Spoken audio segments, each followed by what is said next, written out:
같이 묵상 기도 드리시겠습니다.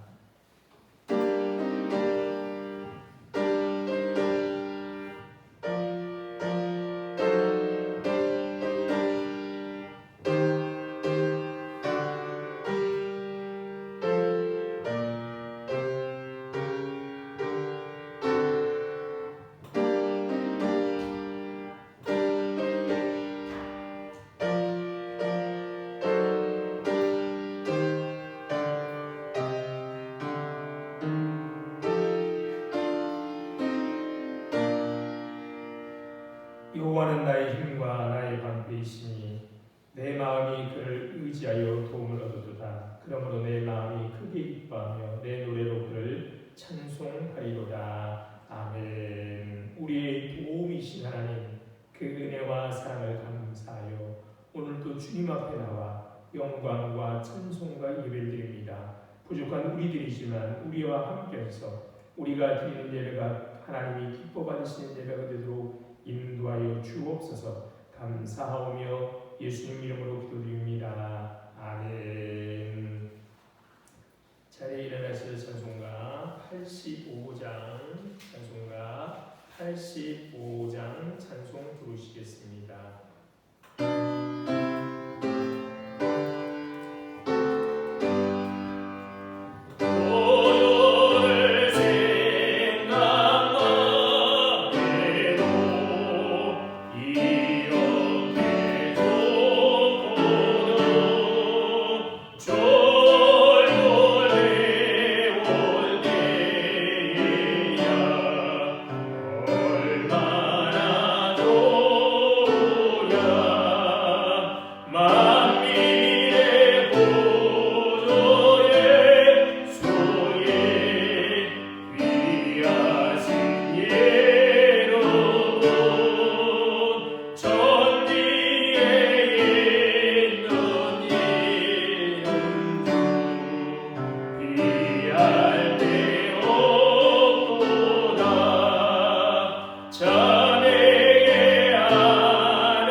교문 54번입니다.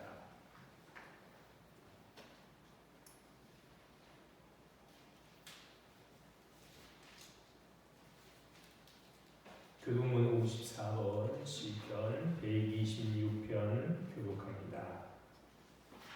여호와께서 시온에 포로를 돌려보내실 때에 우리는 꿈꾸는 것 같았도다. 그때 우리 입에는 웃음이 가득하고 우리 혀에는 찬양이 찼었도다. 그때 문나라 가운데서 말하기를 여호와께서 그들을 위하여 큰 일을 행하셨다 하였도다. 여호와께서 우리를 위하여 큰 일을 행하셨으니 우리는 기쁘도다. 여호와여 우리의 포로를 남방 시내들같이 돌려보내소서. 눈물을 흘리며 씨를 뿌리는 자는 기쁨으로 거두리로다. 울며 씨를 뿌리러 나가는 자는 반드시 기쁨으로 그 몫의 단을 가지고 돌아오리로다. 아멘. 다같이 사도신경 하심으로 신앙 고백하시겠습니다. 전능하사 천지를 만드신 하나님 아버지를 내가 믿사오며 그 외아들 우리 주 예수 그리스도를 믿사오니 이는 성령으로 잉태하사 동정녀 마리아에게 나시고 본디오 빌라도에게 고난을 받으사 십자가에 못 박혀 죽으시고 장사한 지 사흘 만에 죽은 자 가운데서 다시 살아나시며 하늘에 오르사 전능하신 하나님 우편에 앉아 계시다가 저리로서 산 자와 죽은 자를 심판하러 오시리라. 성령을 믿사오며 거룩한 공예와 성도가 서로 교통하는 것과 죄를 사하여 주시는 것과 몸이 다시 사는 것과 영원히 사는 것을 믿사옵나이다. 아멘. 자리에서 찬송가 309장 찬송가 309장 찬송 부르시겠습니다.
비가 오니 언제 여름이었냐는 듯이 시원한 날씨가 찾아왔습니다. 오지 않을 것 같던 시원한 날씨를 맞이하고 차가운 바람을 맞으니 계절의 변화를 온몸으로 느낍니다. 시간이 지나 계절이 변하는 것처럼 사람은 쉽게 변하나 변화없으신 하나님의 사랑으로 한 주를 살 수 있었습니다.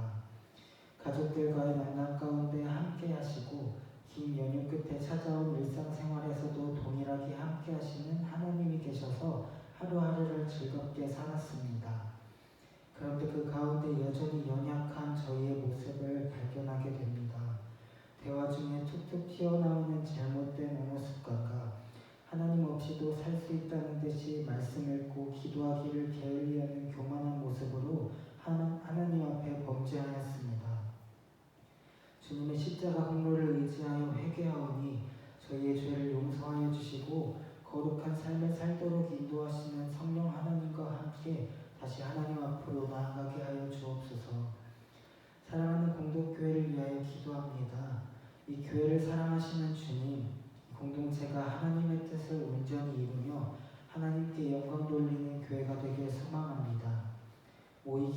힘쓰고 믿음의 교제를 나누며 사랑이 넘치는 교회가 되게 하여 주옵소서.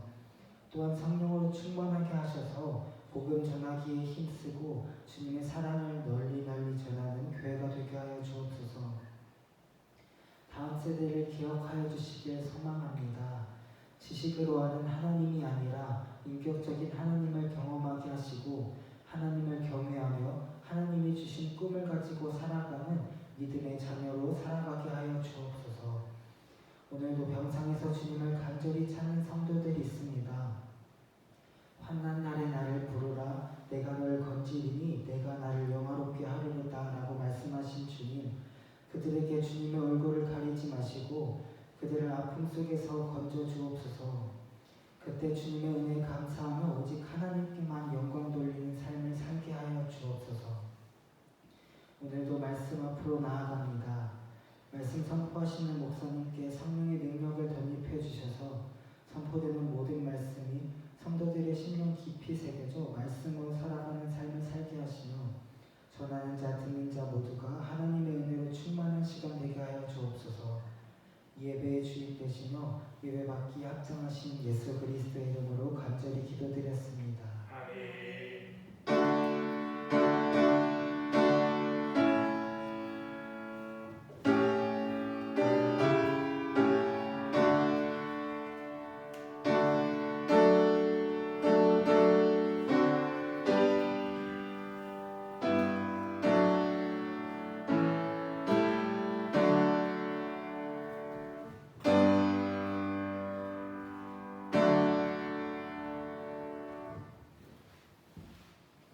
하나님 말씀 보시겠습니다. 오늘 읽으신 하나님 말씀은 요한복음 2장 1절로 11절에 있는 말씀입니다. 요한복음 2장 1절로 11절에 있는 말씀입니다.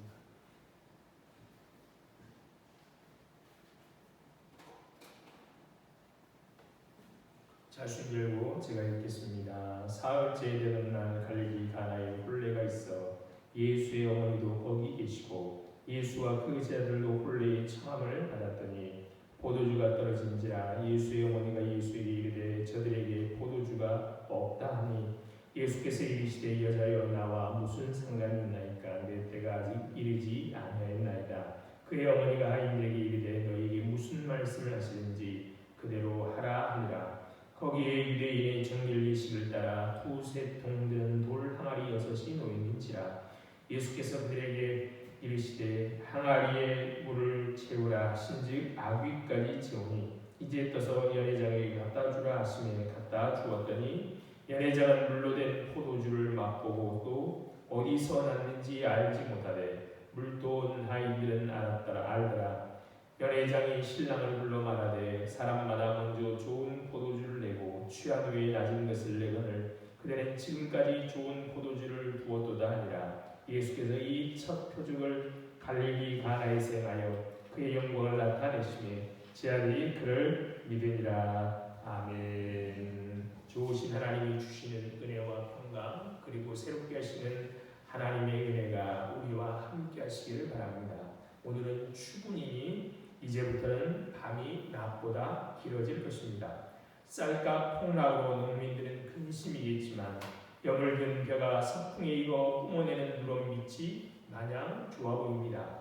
농부들은 붉은 고추를 내다 말리고 목화는 백설처럼 터지기 시작합니다. 이제 조금 있으면 파란 하늘 배경으로 붉게 익은 감 열매가 장관을 연출할 것입니다. 옛날 둥근 초가지공 위에 보름달처럼 달려있던 밭도 그림으로 떠오릅니다. 계절은 이렇듯 아름답지만 사람들이 빚어내는 삶의 풍경은 그렇지 못합니다. 그 나라의 국민만이 아니라 세계의 사람들이 대부분 전쟁이 종식되기를 원하지만 우크라이나와 러시아의 전쟁과 팔레스타인과 이스라엘의 전쟁은 여전히 해결될 기미가 보이지 않습니다. 이런 물리적 전쟁은 없어도 자국의 이익을 위해 모든 나라가 총성 없는 전쟁을 벌이고 있습니다. 평화의 꿈은 유구합니다. 이 말은 인간의 역사가 갈등과 분쟁으로 점철되었다는 말이기도 합니다. 예전 이후의 세계는 풍자 간의 갈등의 역사입니다. 창세기에 등장한 형제들 한번 보십시오. 가인은 동생 아벨을 죽였습니다. 이스마엘과 이삭은 헤어져 살아야 했습니다. 이에서 야곱은 장자권을 둘러싼 싸움을 위해 오랜 감목의 세월을 보내야 했습니다. 요셉의 형들은 동생을 미워하여 구덩이에 가뒀다가 노예로 팔아버렸습니다. 어디 세상에 형제 갈등만 있겠습니까? 이해관계가 엇갈리는 일이 평화롭게 공존한다는 것은 정말 어려운 일입니다. 저마다 중심이 되려 할 때 세상은 전쟁터로 바뀝니다. 남들의 배고픈 사정은 아랑곳하지 않고 제 배만 불리기에 급한 사람들, 자기 편안함만 추구하는 사람들이 많아질 때 세상은 더 어두워질 것입니다. 누군가 울고 있을 때 그 옆에 웃지 않는 것이 사람됨입니다. 경쟁과 효율을 중시하는 세상은 우리에게 타인의 아픔에 공감하는 능력을 빼앗아갑니다. 좌절과 분노, 원망이 독고스처럼 자라면서 세상은 점점 위험한 곳으로 변해갑니다. 평화는 저절로 오는 것이 아니라 점점 소통의 공간을 만들어내는 이들의 헌신을 통해서 옵니다. 유대인과 이방인, 남자와 여자, 의인과 죄인, 성과 속 사이에 이런 틈을 내기 위해서 오가는 사람들의 헌신으로 평안을 오게 되어 있습니다.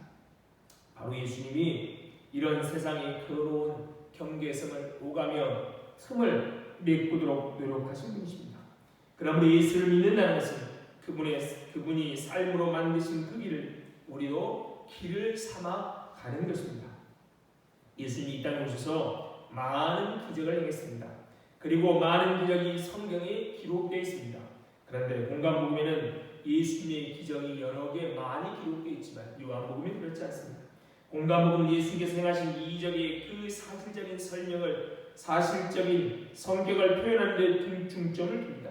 그러나 요한복음은 그 이적 뒷면에 어떤 징표가 있는지, 무엇을 가리키는지를 설명하고 있습니다. 그래서 예수님의 기적을 기록하면서 공간복음에서 쓰지 않는 표적이라는 말을 사용합니다. 예수님은 기적을 통해 예수님 당신이 누구신지를, 예수님이 가져오는 하나님의 나라가 무엇인지를 드러내셨습니다. 요한복음에 나오는 예수님의 7가지 표적은 마치 무지개의 7 색깔처럼 각각 특별한 메시지를 담고 있는데 그 모든 게 어우러져 예수님이 하나님의 아들 구주이심을 증거합니다. 그 7가지를 우리가 이 주일날 예배에 살펴보자 합니다. 오늘 본문은 요한복음에 기록된 첫 번째 표적입니다. 오늘 본문의 이야기는 물을 포도주로 만든 사건인데 우리가 알다시피 오직 요한복음에만 기록되어 있습니다. 예수님 당시 갈릴리 가나라는 동네 한 집에서 혼인잔치가 벌어졌습니다. 유대인들의 혼인 관습은 이렇다고 합니다. 한 남자가 어느 여자와 결혼하기로 했다면 남자는 포도주를 따라 여인에게 주면서 이렇게 말합니다. 나는 당신을 나의 아내로 맡고 싶습니다. 이 포도주를 당신에게 따라줌으로써 나는 당신을 위해 나의 생명 바칠 것을 다짐합니다. 당신도 이 잔을 받아 마심으로 나의 아내가 되어주기를 바랍니다. 감동적인 프로포즈지요. 이런 후 신랑은 집으로 돌아가 아내를 맞이할 준비를 합니다. 오랜 기다림의 시간이 지나고 한 1년 정도 시간이 지나는데요. 신랑은 신부를 집으로 아내로 데려옵니다. 결혼하는 날 두 사람은 과거의 모든 죄를 다 사함받고 새로운 출발을 다짐하는 뜻으로 금식을 합니다. 그래서 결혼식 날을 유대인들은 개인의 대속죄일이라고 부릅니다. 7월 10일이 대속죄일인데요. 유대력으로 7월 10일인데 이 결혼식 날, 금식해서 이 날을 개인의 대속죄일로 부릅니다. 결혼식 절차를 다 마친 후 신랑과 신부는 하나 되는 의식을 치르기에 준비된 신방으로 들어갑니다. 의식이 끝나면 신랑은 문을 열고 나와 그 사실을 알립니다. 그때부터 결혼식 잔치가 본격적으로 시작됩니다. 혼인잔치는 보통 1회 동안 계속되었다고 합니다. 그 잔치를 위해 신랑의 가족들은 아주 오랫동안 준비를 해야 했습니다. 음식이 떨어져 흔히 깨지지 않아야 하기 때문입니다. 사람들은 모처럼 고기를 먹고 포도주를 마십니다. 포도주를 생산하면서도 포도주를 마실 형편이 못 되었던 가난한 사람들에게는 그날이야말로 자기 생일입니다. 그런데 이 가나의 라는 동네 한 집의 혼인잔치집에는 준비를 충분히 해 놓지 않았는지 아니면 예상보다 많은 손님이 왔는지 그만 포도주가 떨어지고 말았습니다. 이것은 잔치집 주인에게 매우 곤란한 일입니다. 포도주 없는 잔치는 상상도 할 수 없습니다. 그렇다고 잔치를 끝낼 수 없습니다. 참 곤란하지요? 그때 마리아는 아들을 생각합니다. 자기 남편 요셉과의 부부관계를 통해 난 아들이 아니고 하나님의 천사가 일러준 대로 성령의 대대에 태어난 아들임을 누구보다 잘 아는 어머니였습니다. 특히 천사랍도 무슨 말을 듣지요? 나실 바 거룩한 이는 하나님의 아들이라 일컬어지리라 한 말을 이 마리아는 잊을 수 없었습니다. 그런 아들이 게다가 그런 아들이 30세에 성이 되었고 세인의 주목과 존경을 받기 시작한 세례 요한이 공개적으로 예수님을 하나님의 아들이라고 증언했을 뿐만 아니라 예수님도 드디어 제자들을 불러 모으기 시작한 것을 다 알고 있었습니다. 그러기에 어머니는 예수님이 이 곤란한 상황을 위해 뭔가를 해줄 것이라고 얘기했을 것입니다. 마리아는 뭔지 모르지만 이 사실을 아들에게 알려야겠다는 마음이 들었습니다. 아들이 어떤 일을 할지는 모르겠지만 아들에게 알려야겠다는 생각이 들었습니다. 그래서 마리아는 어머니 마리아는 아들에게 예수에게 포도주가 떨어졌구나 라고 말했습니다. 마리아는 얼마든지 달리 말할 수 있었습니다. 포도주가 떨어졌으니 너를 따르는 저 사람들 데리고 이웃 동네에 가서 포도주를 사다 줄 수 있겠니? 너희들이 한 주 통씩만 들고 와도 나머지 잔치를 치를 수 있을 텐데 이렇게 말할 수 있었지만 마리아는 다 큰 아들을 자기의 생각과 판단으로 조종하거나 부리려 하지 않았습니다. 아들을 의지하고 아들이 뭔가 도움 주기를 바라지만 모든 것을 아들의 판단에 맡겼습니다. 어머니의 부탁에 대해 근데 예수는 냉담한 반응을 보입니다. 4절에 이렇게 말합니다. 여자여 나 무슨 상관이 있나이까 내 때가 아직 이르지 않았나이까. 여기서 예수님은 어머니에게 여자여라고 부르는데 이것이 우리에게는 무례히 들리지만 유대인의 문화에서는 어머니라 부르는 것과 별 차이가 없는 말이라고 합니다. 따라서 어머니에게 한 이 대답에서 예수님은 정중하고 완곡하게 거절의 뜻을 드러낸 것입니다. 자신은 그런 일에 개입하고 싶지 않고 또한 아직 개입할 때가 아니라고 말입니다. 그런데 어머니 마리아는 어떻게 합니까? 일꾼들을 불러 모아 이렇게 말합니다. 너희에게 무슨 말씀하신지 그대로 하라. 비록 아들이 지금은 자신의 청을 거절했지만 물론 어미의 딱한 사정을 무시하지 않을 것이라는 것을 믿었습니다. 물론 그렇게 하지 않을 수도 있다고 생각했을 것입니다. 그러나 어쩔 수 없지만 아들이 마음을 돌릴지 모른다는 생각에 그때를 대비해 하인들에게 일꾼들에게 준비를 시켜놓은 것입니다. 예수님은 하인들에게 항아리에 물을 채우라라고 하십니다. 유대인들은 음식을 먹기 전에 반드시 손을 씻어야만 했습니다. 그것은 위생의 문제이기도 있지만 그렇죠? 이번 우리가 만나보지 못한 전염병을 경험하면서 얼마나 위생이 중요한지 깨달았지만 위생의 문제이기도 하지만 종교적인 문제이기도 합니다. 그 집에 당도하기 전까지 알게 모르게 부족한 것을 만진 손을 정결하게 씻어야 했습니다. 특히 손으로 음식을 먹는 그들에게 손을 씻는 일은 매우 중요한 일이었습니다. 우리처럼 젓가락, 수저가 아니라 손으로 먹지요. 그러니까 더 손을 깨끗이 하는 것이 중요했습니다. 손이 부정이 타면 씻을 수 있지만 부정 탄 음식을 먹어 내장이 부정해지면 달리 당도가 없습니다. 그렇죠? 감염 문제도 있지만 종교적인 문제, 하나님 앞에 살아가는 백성으로서의 정결, 거룩함의 문제가 심각해진 것입니다. 그래서 커다란 돌 항아리를 준비해 놓고 있습니다. 언제든지 와서 손을 씻을 수 있도록. 그런데 이 집에는 6개에 섰다는 것이죠. 6개의 돌 항아리에 물이 가득 채우시자 예수님은 일꾼들에게 다시 명하십니다. 이제는 떠서 연회장에 갖다 주어라. 연회장은 그 잔치 전체를 책임지는 사람을 가리킵니다. 일꾼이 그 물 항아리에서 물을 땄을 때 그들은 먼저 깜짝 놀랐을 것입니다. 조금 전까지 자기들이 뭘 갖다 부었죠? 물을 갖다 부었습니다. 그런데 이제는 붉은 포도주로 바뀐 것이죠. 도대체 무슨 믿을 수 없는 일이 자기 눈앞에 벌어진 것입니다. 그 포도주를 연회장에 갖다 줄 때 일꾼들의 마음은 신비롭기도 하고 두렵기도 했을 것입니다. 잔치를 책임진 그 사람은 일꾼이 전해준 바가지를 들고 한 모금 마셔봅니다. 그는 급히 신랑을 부릅니다. 먼저 좋은 포도주를 내고 취한 후에 낮은 것을 내거든 그대는 지금까지 좋은 포도주를 두었도다. 앞에서도 말씀드렸지만 요한복음은 예수님께서 물을 포도주로 바꾼 사건을 표적이라고 부른다라고 말씀드렸습니다. 이것은 어떤 의미, 무엇을 가리키는 사건이라는 뜻입니다. 그렇다면 어떤 의미가 있을까요? 무엇을 가리킬까요? 그러기 위해서 우리는 잔치라는 말에 주목할 필요가 있습니다. 잔치는 우리 각자의 인생을 의미합니다. 하나님께서는 인생을 잔치가 되도록 만드셨습니다. 그것이 타락하기 이전의 에덴 동산 이야기에서 우리는 읽어야 할 책입니다. 하나님의 창조의 목적과 섭리는 각각의 인생을 그리고 인간 사회를 그리고 온 우주를 잔치로 만드는 데 있었습니다. 하나님은 우리를 만들 때 어떻게 해요? 모든 세상에 필요한 만물을 다 만드시고 그리고 마지막에 인간 우리를 만드셨습니다. 하나님은 우리에게 기쁘고 즐거운 삶을 살도록 에덴 동산을 만드시고 우리를 그 안에 거하도록 하셨습니다. 문제는 잔치판이 깨졌다는 데 있습니다. 잔치판을 깬 것은 하나님이 아니라 우리 인간입니다. 늘 잘 차려놓은 잔치집에 와서 반가운 사람들과 만나 흥겹게 즐기던 사람들이 얼마 지나지 않아서 취기가 오르자 어떻게 해요? 험한 욕설과 몸싸움을 하는 사람들이 꼭 있습니다. 그래서 어떻게 합니까? 잔치를 파장내곤 합니다. 이처럼 하나님이 차려놓으신 잔치를 손님으로 초대받은 우리 인간들이 잔치를 깬 것입니다.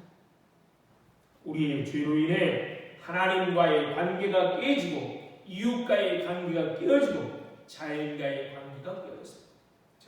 첫사람 아담과 하와의 범죄는 하나님과 우리 사이의 관계를만 깬 것이 아니라 하나님과 우리 사이의 관계가 깨어지자 한 몸인 아담과 하와의 사이의 관계도 깨어지고 그를 아래에 태어난 아들들에도 서로 죽이는 그런 일이 벌어집니다.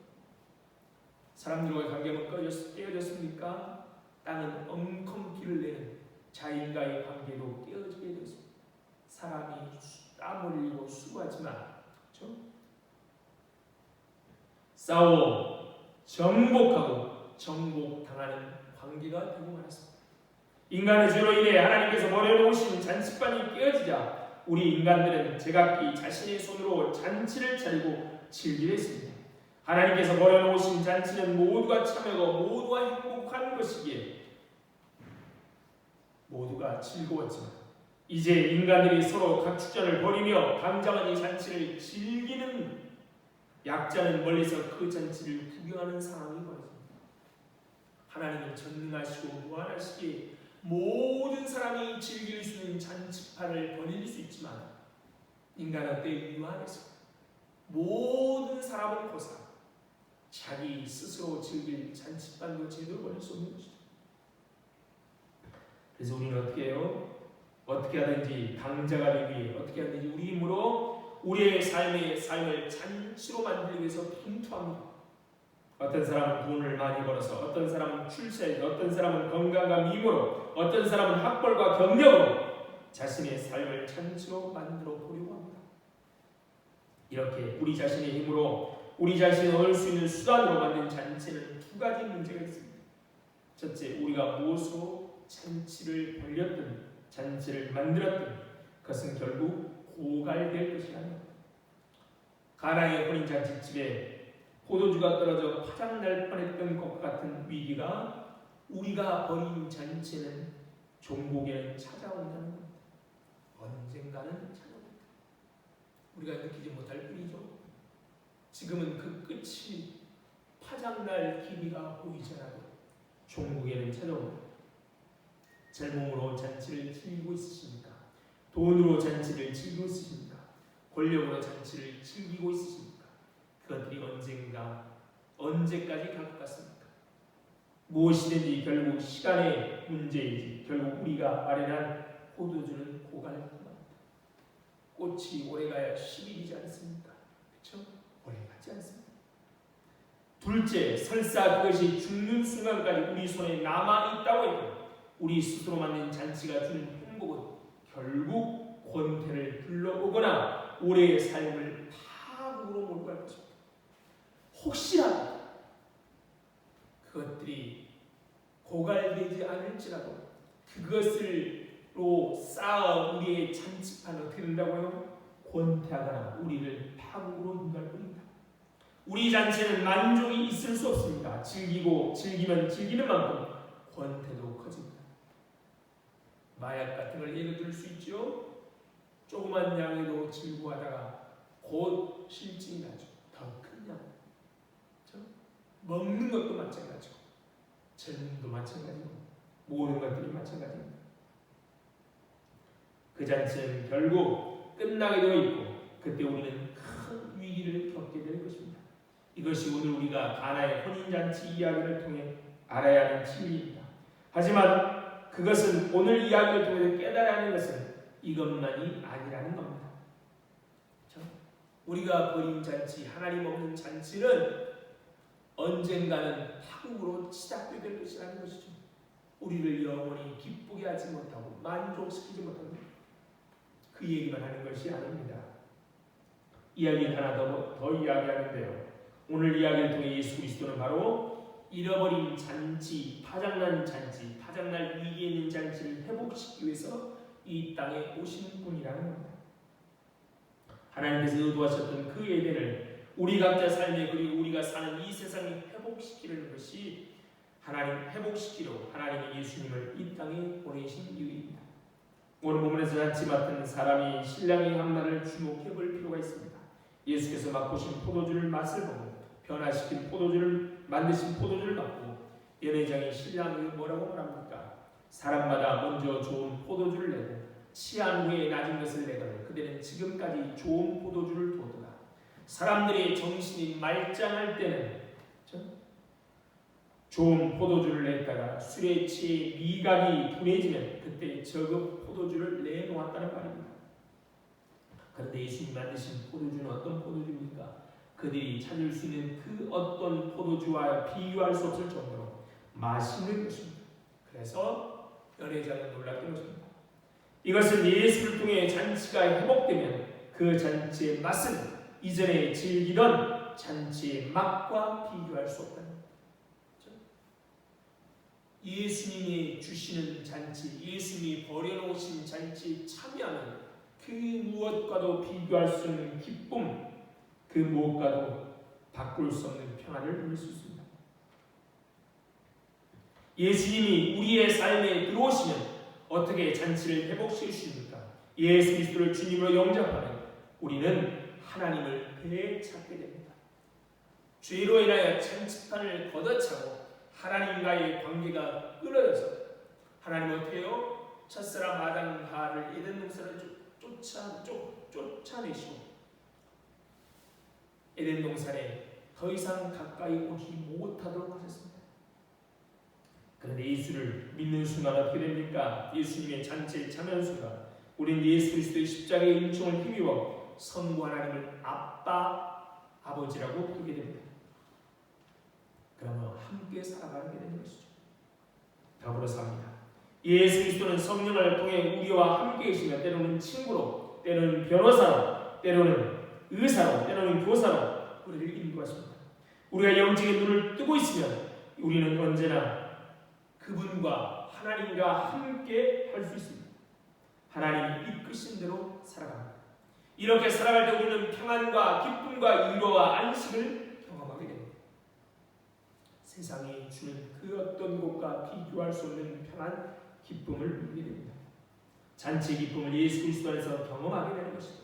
때로 그분은 우리를 어렵고 힘든 길로 인도하기도 하십니다. 우리가 원하지 않은 짐을 맡기시기도 하십니다. 우리가 원치 않은 곳으로, 우리가 생각지 않은 곳으로 가게 하십니다. 때로 내가 즐기던 것을 포기하게 하시고 내 손에 쥔 것을 포기하기도 하십니다. 하지만 그분을 믿고 묵묵히 순종하고 따르면 우리는 그 고난과 희생과 아픔 속에서 마음속에 깊은 보람과 평안과 기쁨을 누리게 됩니다. 예수 그리스도는 우리 삶에서 이렇게 잃어버렸던 잔치를 회복시켜 주십니다. 회복시켜 주십니다. 그 잔치의 맛은 이전에 즐기던 잔치와는 비교할 수 없습니다. 예수 그리스도께서 만들어 주시는 잔치 기쁨은 우리를 결코 번태롭게 하지 않습니다. 오히려 깊은 만족을 더욱더 안겨주십니다. 예수님께서 만들어 주시는 잔치는 결코 끝나지 않습니다. 오히려 갈수록 깊어지고 오히려 갈수록 충만해집니다. 이 땅에서의 목숨이 끝나고 나면 이제까지 즐기는 것과는 비교할 수 없는 잔치가 하나님 나라에 준비되어 있습니다. 그때가 되면 이 땅에서 예수 그리스도를 통해 맛본 잔치의 맛은 영원한 잔치의 맛을 심한 것 정도밖에 되지 않는 것을 깨닫게 될 것입니다. 맛본 정도밖에 되지 않게 될 것입니다. 우리는 지금 어떻습니까? 다들 어렵다고들 하는 지금 우리는 잔치를 즐기고 있습니까? 무엇으로 그 잔치를 마련하셨습니까? 돈으로 하셨습니까? 건강과 젊음과 미모와 탁월한 능력, 인기로 혹은 권력으로 그 잔치를 즐기고 계십니다. 든든한 직장으로 인해 효성 깊은 자식들로 인해 잔치를 즐기고 있습니다. 지금은 돈이 참 유익하고 건강도 좋고 사람들도 호감받은 미모도 좋습니다. 능력자로 인정받는 것도 좋은 일입니다. 권력을 가지고 사는 것도 좋은 일입니다. 직장이 든든한 일도 감사하고 자식들이 잘 되는 것도 좋은 일입니다.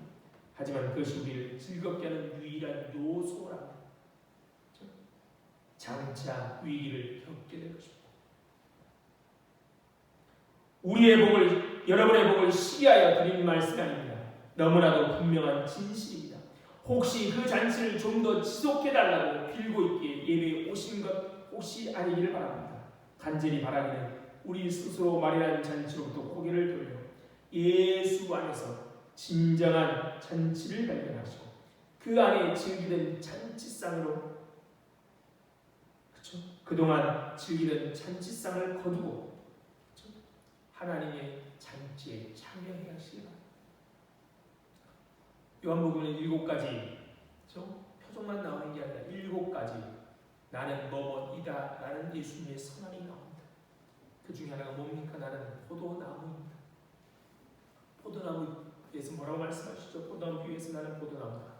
너희가 포도나무에 붙어있으면 우리가 예수의 잔치 안에 들어있으면 열매를 맺고 사랑이 되는 겁니다. 포도나무에서 떨어진 가지는 살 수 없듯이 예수의 잔치 밖에 다른 잔치를 내가 마련하면 그 잔치는 처음에는 화려해 보이고 정말로 빛나 보이도 얼마 하지 않게 되는 겁니다. 우리 가운데는 가나의 혼인잔치집처럼 포도주가 떨어지는 분들이 계실 것입니다. 그동안 즐기던 잔치가 끝나버린 혹은 끝날 찰나에 계시는 분들이 계십니까? 갑작스럽게 사랑하는 사람이 떠나버려서 혹은 갑작스럽게 건강 문제가 생겨서 잔치를 끝내야 할 것 같은 위기, 상황에 계십니까? 잘하던 자식이 갑자기 문제를 일으켜 혹은 든든하던 직장에 문제가 생겨서 흥청이는 잔치 같은 우리의 삶이 손님이 모두 가버린 잔치집처럼 황량하게 되었습니다. 속히 상황이 변화되어 예전 같은 평화와 안변을 누리기를 바랍니다. 그리고 상황이 전환되기 전까지 할 일이 되어 있습니다. 예수 그리스도를 우리의 삶에 더 깊이 모셔드리는 것입니다. 스스로 만든 잔치로부터 눈을 돌려 예수님이 만드시는 잔치에 집중하는 겁니다. 예수 그리스도 안에 깊이 뿌리를 두고 영의 눈을 떠서 하나님 나라를 보고 성령의 임재를 맛보시기 바랍니다. 그분의 임재 안에 평안과 위로와 성취를 맛보시기 바랍니다. 그분의 능력 안에 회복을 맛보시기 바랍니다. 잔치상을 보시고 맛을 보신다면 지금까지 붙들고 있던 잔치상이 얼마나 허접한지 깨닫고 기쁨으로 그 잔치상을 누르고 하나님의 잔치상, 예수님이 벌여놓은 잔치상에 기쁨으로 동참하게 될 것입니다. 하나님께서 우리에게 잔치상을 차려주시기를 원하십니다. 다윗은 시편 23편에서 이렇게 고백합니다. 주께서 내 온수의 목전에서 내게 상을 차려주시고, 그렇습니다. 하나님께서는 이 세상의 상황이 어떠하든지 상관없이 항상 우리에게 잔치상을 차려주시기를 원하십니다. 예수 그리스도께서 그렇게 사셨고 또한 우리에게 그러한 삶을 약속하셨습니다. 그리고 성령을 통해 오늘도 우리는 그 잔치의 삶으로 인도하십니다. 그 잔치의 맛은 우리가 번영과 성공 중에도 부패하지 않게 하시고 고난과 역경 속에서도 짓눌리지 않게 하십니다. 그 잔치는 더 치열하고 경쟁하고 더 많이 얻어도 되는 것이 아니라 삶의 방향을 바꾸고 하나님 나라를 발견하면서 얻게 되는 잔치입니다. 우리가 예수 그리스도를 만날 때 우리는 비로소 싸움터 같은 이 세상이 잔치집으로 변하게 될 것입니다. 예수 그리스도 안에서 내가 진정한 잔치를 누릴 때 나로 인해 내 가정도 잔치처럼 변할 것이고 우리 교회도 그렇게 될 것입니다. 내가 속한 직장과 사회도 그렇게 변할 것입니다.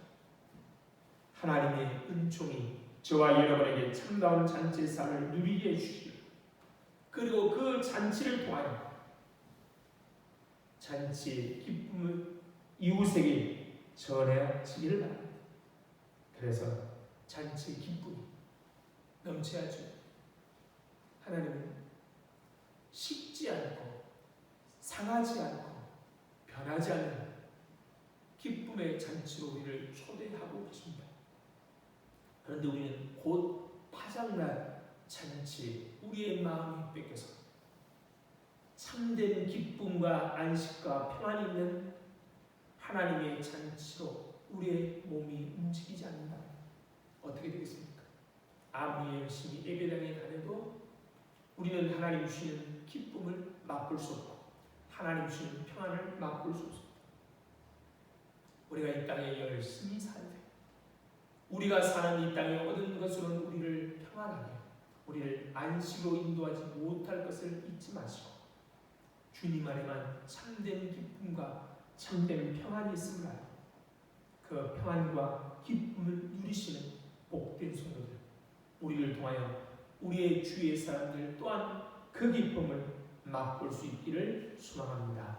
참 좋으신 하나님 은혜와 사랑을 감사합니다. 오늘도 귀한 잔치로 우리를 초대하신 하나님 아버지 그 귀하고 아름다운 잔치로 초대해 주심을 감사드립니다. 그런데 어리석게도 썩어질 것, 없어질 것, 냄새나는 것에 우리의 눈과 우리의 코가 멀어서 그것에 우리의 마음을 빼앗기고 살아가는 우리들의 삶을 주님 앞에 고백합니다. 그런 어리석은 결정, 어리석은 판단하는 우리들을 긍휼히 여겨주셔서 주님 안에 있는 잔치만이 참된 잔치임을 주님이 주시는 기쁨만이 참된 기쁨을 깨닫고 주님 안에서 참된 잔치에 참여하고 기쁨과 평안을 누리는 저희들 될 수 있도록 은혜 베풀어 주소서. 세상은 참 빠르게 변해서 우리의 삶이 어지럽기까지 합니다. 이럴 때라도 하나님이 주시는 평안과 기쁨으로 그 어떤 풍랑, 그 어떻게 빨리 바뀌는 세상 가운데라도 즐거움과 평안을 누리며 살아갈 수 있도록 복 주셔서 그 복이 우리만이 아니라 우리 주위의 사람들까지 전해지는 놀라운 역사를 우리를 통하여 함께할 수 있도록 은혜 베풀어 주소서. 포도나무 가진 우리가 포도나무에 붙어 있음으로 얼마나 복된 일인지 깨닫고 감사할 수 있도록 역사하여 주옵소서. 감사하며 예수님 이름으로 기도드립니다. 아멘. 찬송가 217장 찬송 부르시면서 준비하신 연금 드리시겠습니다.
그 은혜 감사히 오늘도 주님 앞에 귀한 물질을 드립니다. 이 물질만이 아니라 우리들을 받아주셔서 하나님 나라의 귀하고 아름다운 일에만 사용하여 주옵소서. 물질이 없어서 건강 때문에 무엇보다도 믿음이 없어서 하나님의 영광을 가리지 않도록 미리미리 넉넉하게 채워주셔서 하나님께 영광을 돌리며 살아갈 수 있도록 역사하여 주옵소서. 하나님 아시지요? 오늘도 이 기쁨을 누리지 못하는 사람들에게도 하나님 우리를 통하여 기쁨을 누릴 수 있도록 함께하옵소서. 건강하지 못해도 가진 것이 없어도 참 슬픈 일이 많아도 우리가 기뻐하는 그 기쁨이 그들에게도 넘쳐서 함께 더불어 기뻐하는 은혜를 누릴 수 있도록 역사하여 주옵소서. 감사하며 예수님 이름으로 기도드립니다. 아멘.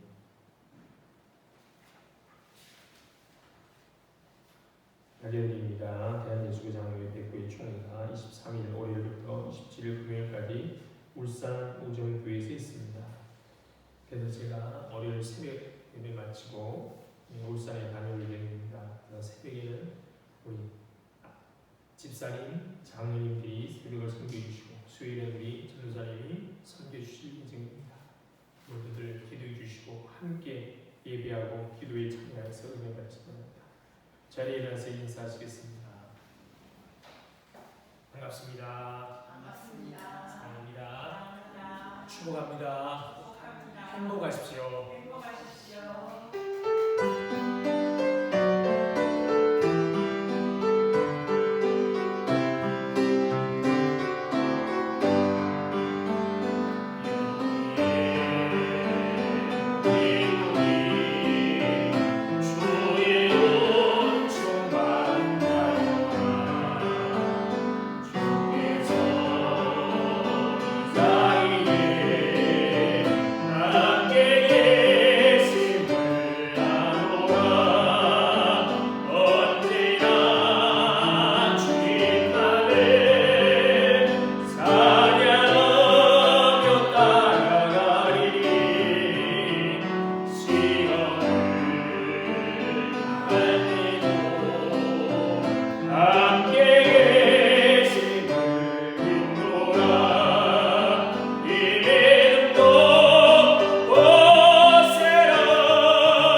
성령님의 교통하심이 오늘도 하나님의 잔치에 기쁨으로 참여하고 그 잔치를 쉬는 맛을 즐기고라니만 이 자리에 모인 모든 성도들 위해와 그들의 가정과 건강과 하는 일 위해 그리고 우리 공동교회 위해 이제부터 영원토록 함께 있을지어다. 아멘.